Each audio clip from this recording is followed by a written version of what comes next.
My name's James, I'm 28, and for most of my adult life, I've been the quiet one in the family, the one people overlook when they talk about success.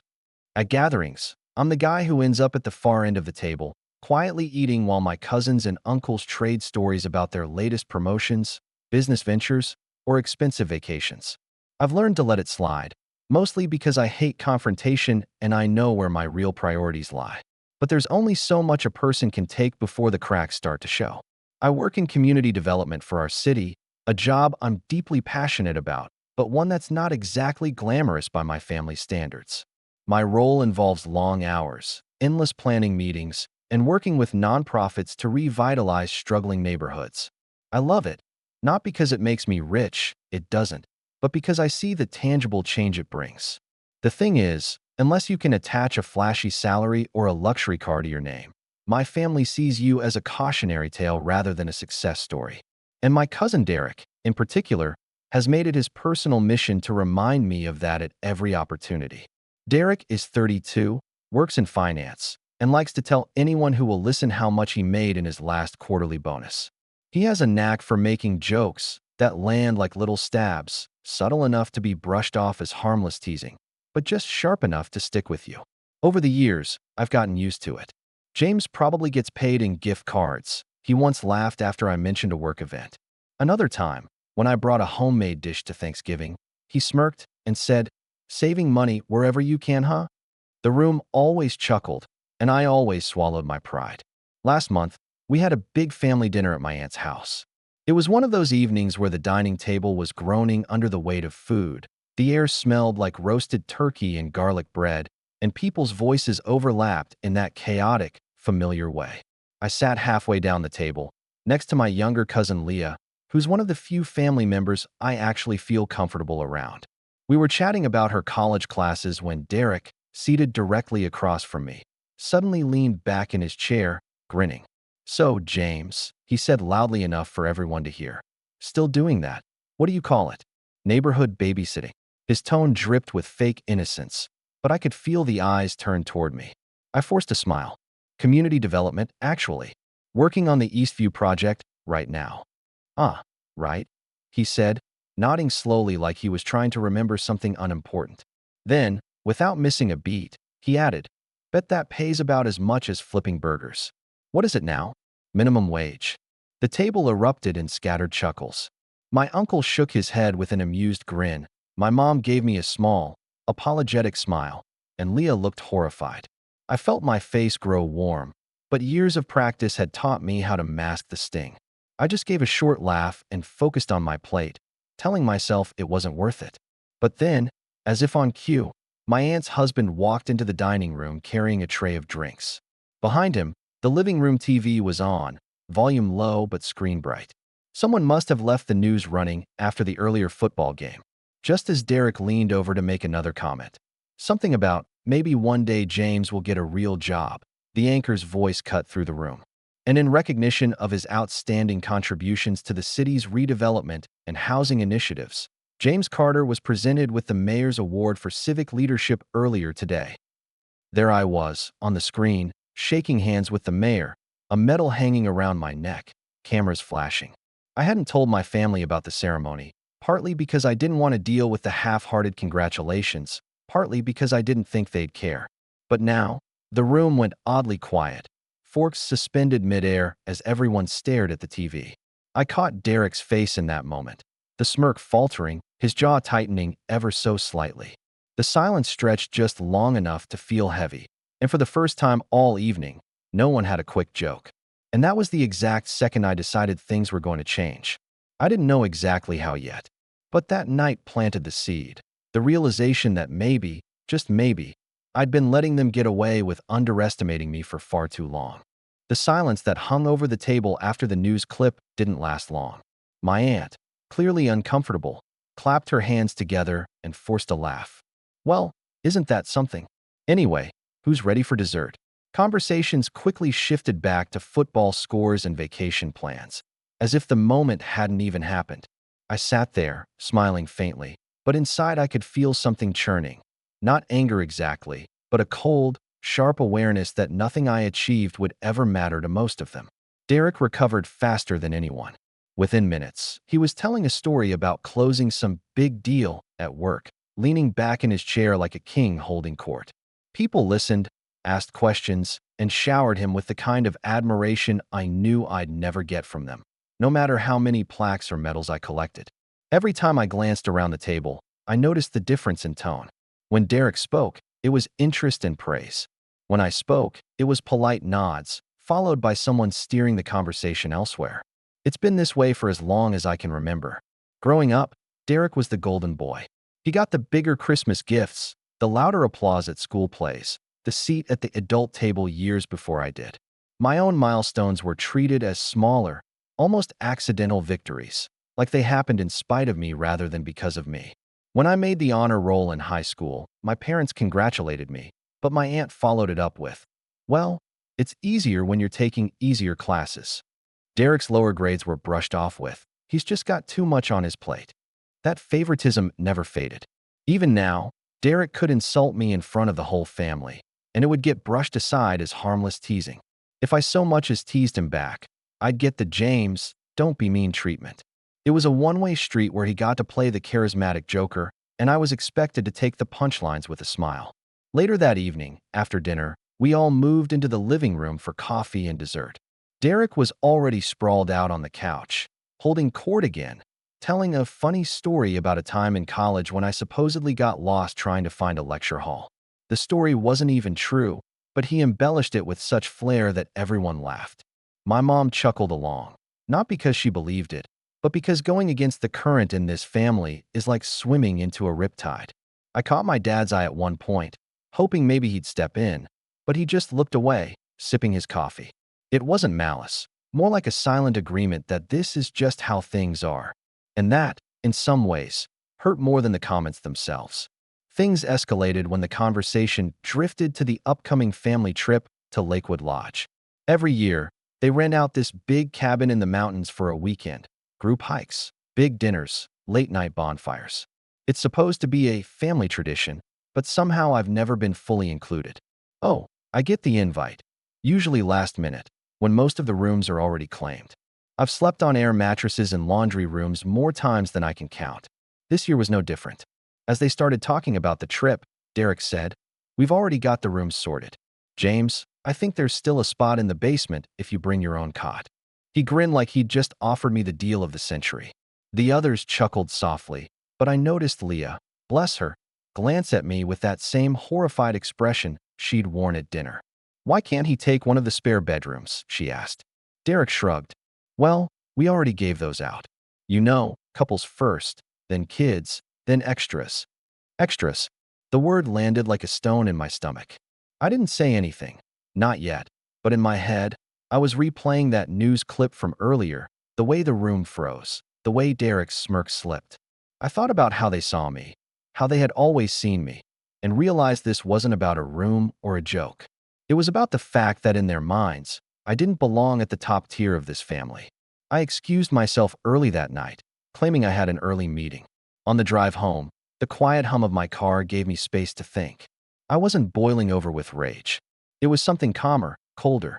I'd been giving them the benefit of the doubt for years, and in return, they'd given me scraps of respect, if that. The award from the mayor had been a proud moment for me, but it had also exposed something, not to them, but to me. They didn't know the extent of what I'd been working on, the people I'd connected with, the doors that had opened in the past year. And I realized, for the first time, that I didn't have to keep those doors open for them. That trip to Lakewood Lodge, it was only a month away. And in that month, I started to see a very different path forward, one where I didn't just let them sideline me again. And then, a week later, Derek made a mistake, one that he didn't realize would change everything. A week after that dinner, I was in my office going over the final details for a new community center we were breaking ground on. It was one of the biggest projects I'd ever been involved in, years in the making, funded by a mix of city grants and private donations. I'd been pouring my energy into it for months, even sacrificing weekends to meet deadlines. It wasn't just a job to me. It was something that was going to change lives. That afternoon, I got a text from Leah. "Hey, have you seen the Lakewood Lodge group chat?" I frowned. I wasn't in any group chat for the trip. That wasn't unusual, They usually made a main group for planning that mysteriously didn't include me, and then someone would later forward me whatever scraps of info I needed to know. Still, something about Leah's tone made me uneasy. Before I could ask, she sent a screenshot. My name was right there in the conversation, or rather, the absence of it was. Derek had posted a message that read, "We should just tell James there's no room at the lodge this year. He's better off staying home." The basement was a joke anyway. Several family members had responded with laughing emojis. My aunt wrote, "It's probably for the best. He's always so awkward around the campfire." Then Derek followed up with, "Plus, with all that minimum wage stuff, I doubt he can even chip in for the food. Let's just split it among the rest of us." I read the words 3 times, the glow of my phone screen making the office feel suddenly colder. This wasn't just a thoughtless joke or a casual jab over dinner. This was deliberate. They had planned to exclude me entirely, to not even give me the courtesy of pretending I was welcome. What twisted the knife deeper was the knowledge that the Lakewood trip had been one of the few traditions I still clung to, even in its lopsided, air mattress in the laundry room form. It was the one time of year I could pretend, at least for a weekend, that I was part of something bigger than myself. And here they were, laughing about cutting me out altogether. Leah's message followed. "I'm so sorry. I didn't say anything in there because I didn't want them to know I sent you this, but I thought you should see it." I sat there for a long moment, staring at my phone, my coffee cooling untouched on the desk. The usual script in my head, "Let it go. It's not worth it. Stay out of trouble," wasn't running this time. Instead, there was just this quiet, steady voice. "Enough." By the time I left the office that evening, the betrayal had settled into something sharper. My mind kept replaying every little slight over the years. Every time I'd been told I was overreacting, every time I'd been talked over, laughed at, or made the butt of a joke. I thought about Derek's smirk, about the smug certainty that he'd always get away with it. And now, I had proof, written words, screenshotted and timestamped. But it wasn't just about catching them in the act. Something had shifted. That TV moment at dinner had shown me I had more influence and connections than they realized. This was my reason to use them. The next day, I didn't go to work right away. Instead, I took a detour, a meeting I knew could change the entire dynamic. I walked into City Hall with a plan forming in my head, one that had nothing to do with the Lakewood trip itself, and everything to do with making sure Derek and the rest of them learned exactly what it felt like to be on the outside looking in. Because if they thought the award from the mayor was the peak of what I could do, they hadn't seen anything yet. The days after Leah sent me that screenshot were some of the loneliest I'd felt in years. It wasn't just the words in that group chat. It was the realization that this wasn't an isolated act. It was the culmination of years of being quietly pushed to the fringes, treated like an afterthought at best and a punchline at worst. At work, I kept my usual calm demeanor, attending meetings and reviewing blueprints for the new community center. But the moment I'd get home, the silence hit like a weight. My phone would buzz with notifications, family messages about unrelated things, photos of Derek and the others grabbing drinks together, and I'd ignore them all. The Lakewood Lodge trip was coming up fast, and I wasn't invited. There wasn't even the usual last-minute, half-hearted, "Oh, we forgot to tell you, bring a cot," text. This year, they'd made sure I was gone completely. One night, I sat in my living room with the TV off, just staring at my award from the mayor on the shelf. It should have been a proud reminder of what I'd accomplished, but instead, it looked like some sort of cruel joke. Here I was, being recognized by city officials for making my community stronger, while my own family, the people who were supposed to know me best, couldn't be bothered to treat me with an ounce of respect. Leah called a couple of times, her voice soft and apologetic. "I wish I could do more, James. I don't even know why they're like this with you. It's like they've decided on some version of you that's not even real, and they won't let it go." I told her not to worry about it, but the truth was, her words stuck with me. She was right. They had built this image of me years ago and clung to it no matter what I did. In their minds, I was still that quiet kid who didn't have much going for him, and nothing I accomplished was going to rewrite that narrative, unless I rewrote it myself. But knowing that didn't make the days any easier. The week of the trip arrived, and my social media feed lit up with photos. Derek on the cabin porch with a beer in hand, my aunt posing by the lake, my uncle manning the grill.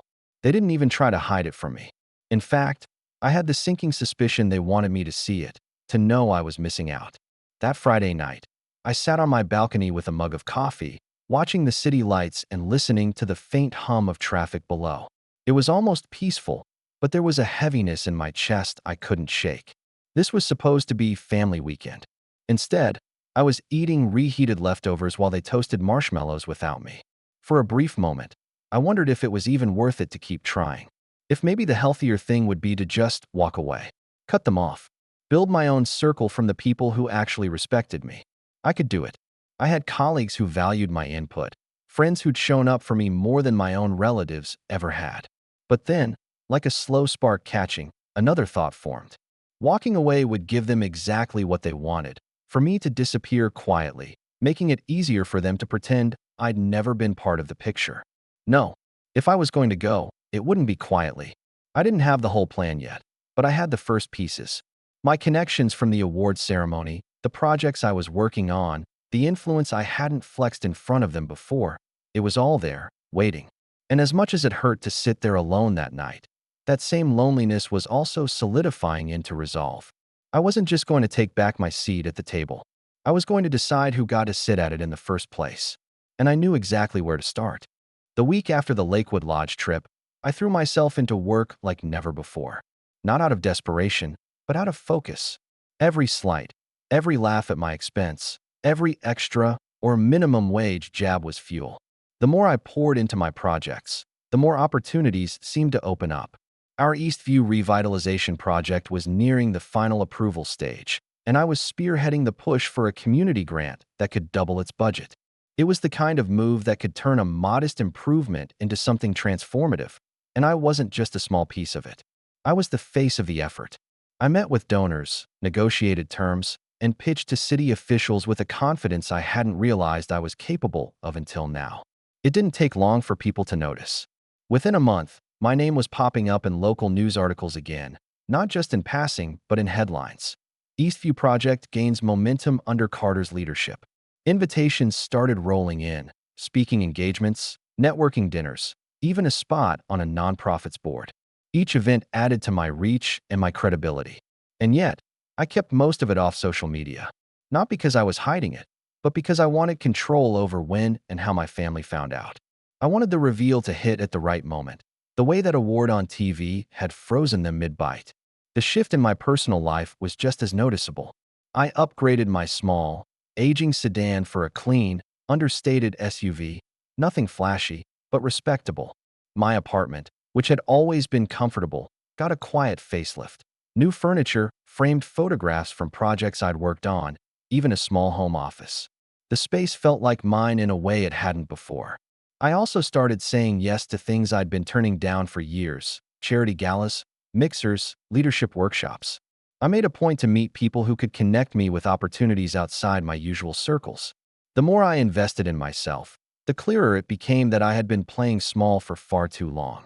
It wasn't just about success, it was about control. For the first time, I wasn't waiting for my family to acknowledge my worth. I was building something so undeniable that their approval wouldn't even matter. And the more I built, the more I realized I could use it, not just to elevate myself, but to reshape the dynamics entirely. Then came the moment I'd been waiting for. An email from the city's cultural committee landed in my inbox, inviting me to chair a high-profile fundraising gala for urban renewal. It would be attended by major donors, city leaders, and as luck would have it, my aunt's best friend, who loved to brag to my family about her social calendar. I could already imagine the whispers spreading through the grapevine. James is chairing the gala, with the mayor in attendance? But the real turning point came when I learned where the gala would be held. Lakewood Lodge, the same place they had just excluded me from. Only now, I had the authority to shape the guest list. It was almost too perfect. When I first saw Lakewood Lodge in the event details, I thought it had to be a mistake.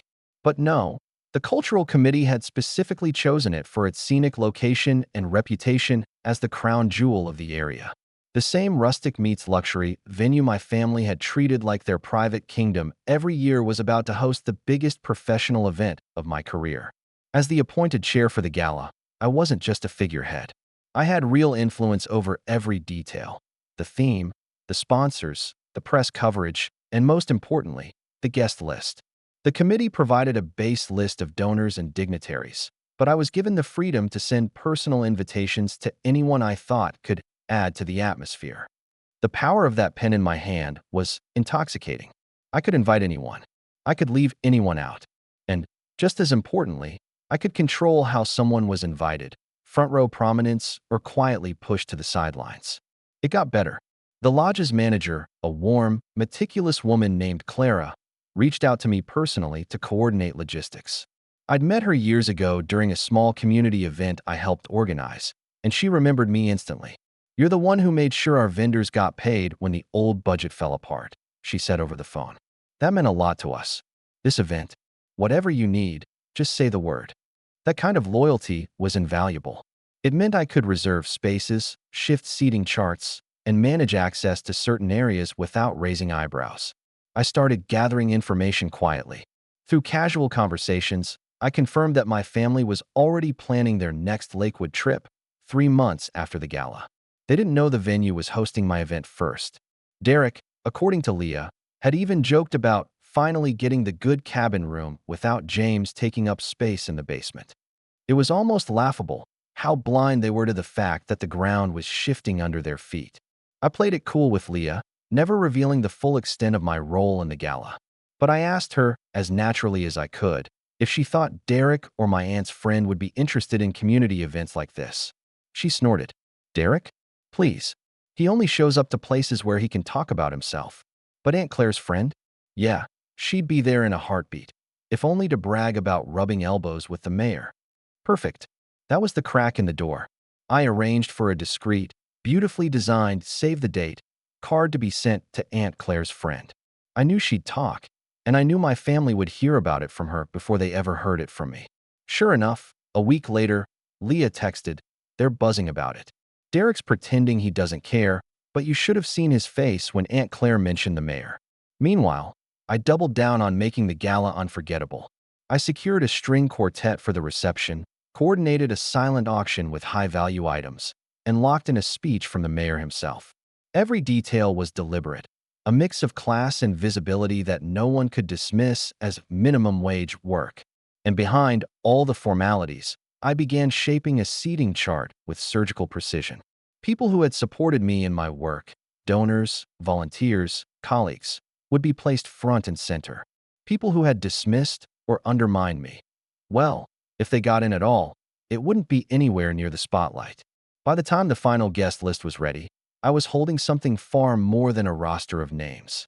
I was holding the blueprint for a night they wouldn't forget, one that would tilt the balance of power in my favor without me raising my voice once. And when Clara emailed me a detail about the lodge's private VIP suites, the ones with the lake views and the private fire pits, the plan for exactly how this was going to play out crystallized in my mind. The night of the gala arrived crisp and cool, the kind of early autumn evening where the air feels charged with possibility. Lakewood Lodge had been transformed. Strings of warm lights draped along the wooden beams, the glow of the fireplace spilling across the main hall, the scent of cedar and fresh herbs drifting in from the kitchen. Guests in evening were mingled near the silent auction tables, champagne glasses in hand, while the string quartet played softly in the background. From my position near the entrance, I could see everything. Every handshake, every glance, every subtle shift in posture as people realized who was important in the room and who was not. I was the one in the tailored charcoal suit, greeting city leaders like old friends, my name announced alongside the mayors in the program. I didn't invite my whole family. That would have made the statement too broad, too impersonal. Instead, I'd chosen my targets with care. Aunt Claire's friend got a prime invitation, complete with her name printed elegantly on a front table card. I knew she wouldn't come alone. She thrived on being the gatekeeper to exclusive events. True to form, she brought Derek, along with 2 other relatives who rarely passed up a chance to bask in social clout. The moment they walked in, I caught Derek's eyes sweeping the room. He'd dressed well, navy suit, designer watch prominently displayed, but I could see the faint tension in his jaw. This wasn't his kind of crowd. Here, people didn't care about quarterly bonuses or who had the latest sports car. They cared about influence, projects, legacies. And in this space, I wasn't the cousin with the minimum wage job. I was the chair of the entire evening. I welcomed them with polite warmth, shaking Derek's hand like we were old acquaintances. "Glad you could make it," I said, gesturing toward the seating chart on the stand by the entrance. "You're at table 12. His eyes flicked to the chart. Table 12 was near the back, close enough to see the stage, but far from the inner circle of donors and officials. He opened his mouth like he might say something, then closed it again when Aunt Claire's friend bustled past me, gushing about how glorious the lodge looked tonight. As the evening unfolded, I moved easily through the crowd, making introductions, thanking donors, stepping onto the stage to give a brief speech that drew warm applause.